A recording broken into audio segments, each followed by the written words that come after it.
Good evening, everybody. It's Leonard Leo from Lit 100 at National University. I'm actually going to be sharing with you tonight a spoken word piece inspired by Langston Hughes' Harlem Sweeties. Just to give you a background on Langston Hughes, the poet himself, prominent African American figure of the Harlem Renaissance. Um, composer of ballads like Ballad of the Landlord, I Too, and, many other works.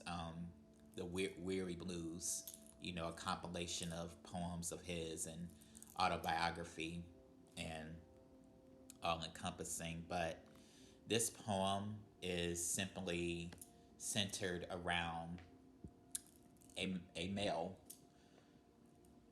who has silent attraction to the same gender while he has not opened up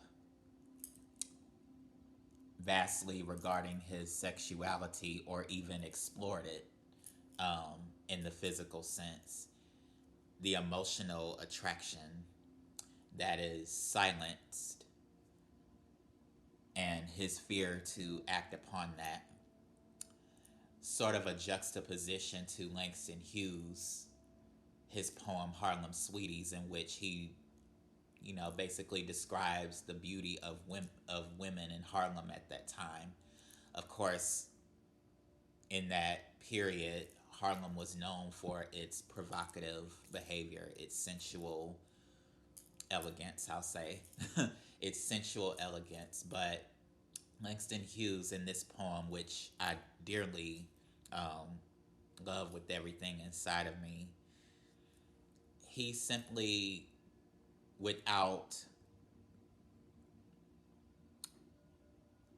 overtly flirting with women, as he was a very private person, guarded person, he just simply complimented their beauty in the most refined way. If there's a more refined way to compliment a woman's beauty other than expression in art in some form, please let me know. But yes, he just very artfully acknowledges the woman's beauty, compliments the skin tone of African American women in every shade and tone. So he's very particular with his words. The imagery is, it almost gives you a sort of feeling like sitting at the cafe, and you can kind of put the imagery and the skin tone of the women together. But my spoken word piece titled So Many, Far Too Many to Name is inspired by that. A little more on the solemn end of the spectrum. Maybe not as lively as his, but I think it correlates with his poetry in some sense. But here we go. So many, far too many to name. If I held the mirror up to reflect each one, I perceived the glass might shatter, quite possibly batter my own eyes, having been so awestruck, blindsided by those enchanted beauties, impeccable musings, enticing of which to say the least, my eyes never thought they witnessed. Yes, Adonis's male beauty they call that, from another's eyes. I want to examine that emerald set upon which I first cast my sights. Demure lights, I could have sworn I'd been swimming for days, strumming for ages, trying to abduct myself, sever my ties, my heart from that breathless spark of seduction. But wait, let's commence in hindsight, with on-site muscle seen, and stature clean, the vernacular one would ascribe to eye candy, hardly abandoning the bone structure, the muscle tone, the bodily phone, tall and lean, reminded me of the picturesque I once saw upon an island, a blissful island, communal prize, Pulitzer eyes, the color of gray, skies unlikened, so I thought they were.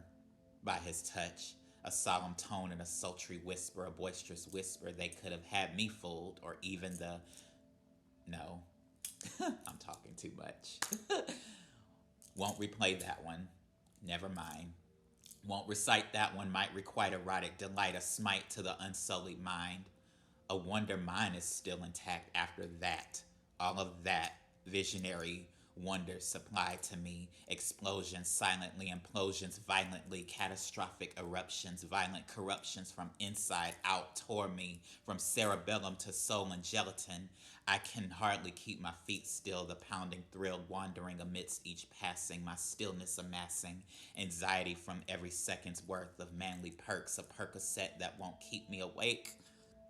Lullabies, chilling monsters, shivering fires emitting rapture from my eyes, shadows having hide for so long, hibernating my throne of prideful dismay.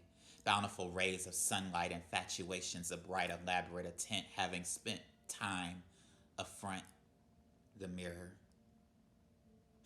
Several of them, every one of them, each one mirrors on the walls, all persimmon, cinnamon brushings, quinces, lushings, defenses outside the frame.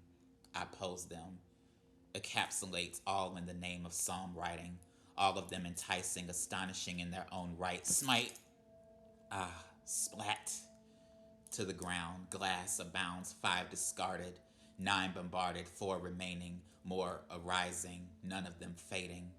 Why can't I ever just enjoy one, a solid one, only one? But how, with so many? Armies plenty, far too many. What are their names? Huh?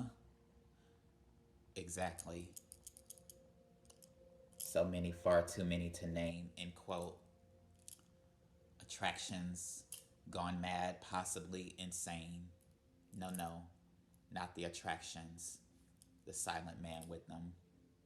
So many, far too many to name. I hope you all enjoyed it. That is my poetry report in spoken word, a good portion of it. Hope you all have a great evening. I enjoyed that and I hope you did.